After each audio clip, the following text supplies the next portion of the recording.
Welcome back, ladies and gentlemen, to Behind the Universe, the series where we go through different storylines that have happened, people's rise in the series or fall, and talk about it a bit more in depth on why I did it, what happened along the way. Let's discuss it. And this is good for all your new viewers who haven't seen the series. You get caught up on certain people's reigns and sort of understand exactly what is going on so far in the series. So, some champions are born, some are chosen. Roman Reigns, in this example, was chosen. And that's who today's episode is on. So it all started on the debut episode of the series. Roman Reigns was called out by Terry Funk, the legendary superstar, and Terry had some simple words to say, and along the lines of that he wants to continue the honour and the prestige of the ECW title under a new name, and that would be under the Tribal Chief. Him and Paul Heyman had agreed that they want him to carry on the lineage of the great Extreme Championship Wrestling brand. And as Terry Funk was passing the torch, Roman Reigns, on the other hand, he had different ideas. Terry Funk is going to bestow it upon Roman. Oh my God, Roman Reigns! Busted Terry Funk open. Roman Reigns is absolutely destroying Terry Funk. Oh, Terry Funk. A new story begins for Roman Reigns. This, in fact, wasn't a coronation. It was a warning to the rest of the locker room. So the reason I wanted Roman Reigns to be the inaugural ECW champion was because usually when I'm doing a series, I always struggle with what to do with Roman Reigns because he's such a dominant superstar in real life WWE. You can't really put him in the mid-card because it doesn't really make any sense.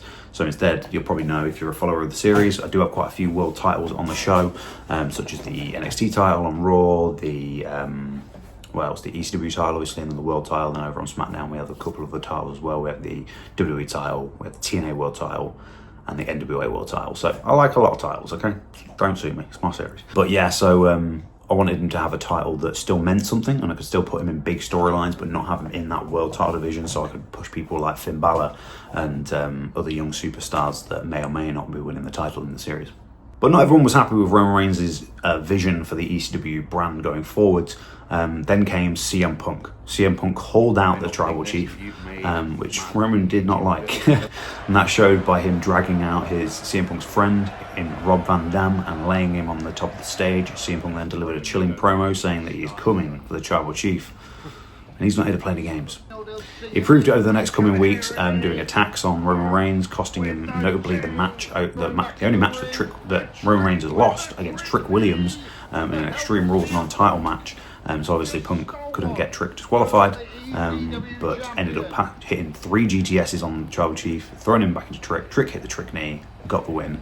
Trick being the only person to defeat Roman Reigns to date. Roman Reigns currently sitting on 5 wins and that 1 loss to Trick Williams.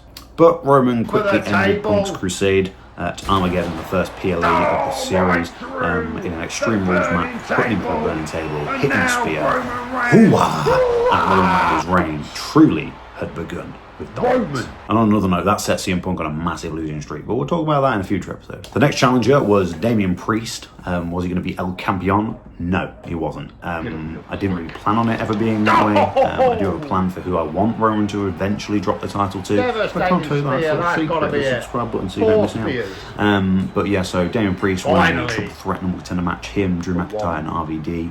I thought RVD definitely needed to be in that match to try and get some retribution. Wasn't the case. Now all of them 3 people are actually on SmackDown. And if you've Roman Reigns, still your ECW heavyweight champion, advancing in the X Division title tournament. But yeah. Then came probably one of the biggest debuts in the series so far in the cleaner Kenny Omega.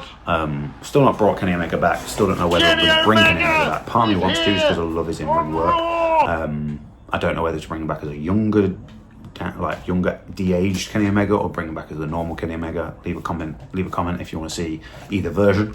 But I just don't know where I'll put him in the series yet. But we're bringing new titles in, so that's an opportunity to bring him in somewhere.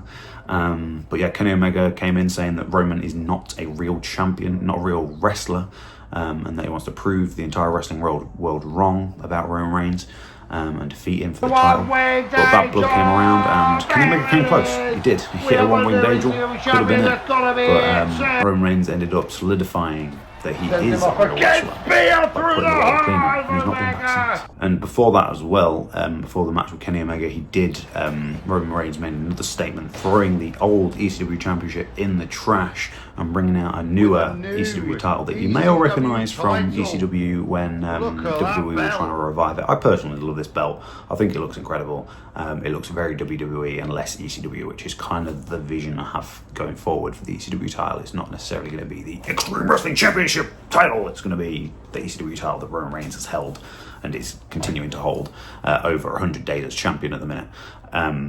But yeah, so after Bad Blood, then we had Trick Williams actually earn an opportunity against Roman Reigns, trying to now prove to the world that his win on that episode of Raw was not a fluke and was not because of CM Punk, even though we all know it was, and instead win the ECW title. He put up a hell of a fight. There was a trick me that at one point I thought was going to win the entire match, but Roman Reigns kicks out, hoo-ah, hits a spear, and sends Trick Williams packing. And we've seen a shift in the mentality of Trick Williams since that loss. Obviously, notably costing Will Ospreay a match, and yeah, he's going on to do big things in the series. You watch, big things in the series coming for Trick Williams. But now the Wolves have begun to circle Roman Reigns. For the first time, he's got 3 challengers all at once. He had just defeated. Who did he defeat? He defeated Jey Uso, sending Jey Uso packing. That's another person who failed. So obviously Jey Uso lost at Money in the Bank to Obafemi. Jey Uso came out, Roman came out after that and started saying that you're an embarrassment to the family and he wants him off his show. So Jey said, alright, if I lose, I'll go to SmackDown. So that's exactly what happened. And Jey Uso came close, but Roman Reigns, wow, one of his best matches I've seen, and really put Jey to the test and really put Roman to the test, and I played as Roman, so it really put me to the test. Yes, Jay's gone, then what do we hear? Ooh, the ruler, Obafemi, comes out standing face to face with the tribal chief, but that's not it. Bron Breakker, the dog, comes out and shows his statement that he's interested in the ECW title, a man who's got a win over Obafemi. So that's an interesting coincidence. And then the Ring General, Gunther, leader of Imperium, stands on the top of the stage showing that he, even though he's not had a lot of success in the series, actually never won a match in the series, he's coming for the ECW Championship as well. Now the question is, do we want to see a triple threat number contenders match between those 3 men and one of them face Roman Reigns, or another idea was an Extreme Rules elimination style match, only one man walks out the winner, all 4 men fighting for the ECW Championship? What do you think of that idea? But yeah, I'm really excited to see what's going to go forward with Roman Reigns in the series. The OTC going to continue to just reign over Raw. One of my favourite storylines that I've done so far, because I've not seen anyone else push Roman Reigns as ECW champion, and it excites me. It truly does. I'm also trying to keep him away from the bloodline as much as possible. Obviously, Solo's on Raw, and we've got another superstar debuting on Raw as well. So there's members of the bloodline that are on Raw, but I'm not going to have him necessarily be in a faction. He doesn't need the faction. He needs to prove that he is dominant, and he's doing that with 100 days plus as the ECW champion. So I'm really excited to see what happens next in his reign. Or will he lose it? Will he lose it at SummerSlam? We never know. It's the Barnes Universe mode. It's the most unpredictable universe mode you've watched. Even I don't know what's happening, so stick around. But yeah, this is the Barnes Universe mode. The reign of the Tribal Chief is far from over. So hit the like button, subscribe, and stick around for more. Deuces.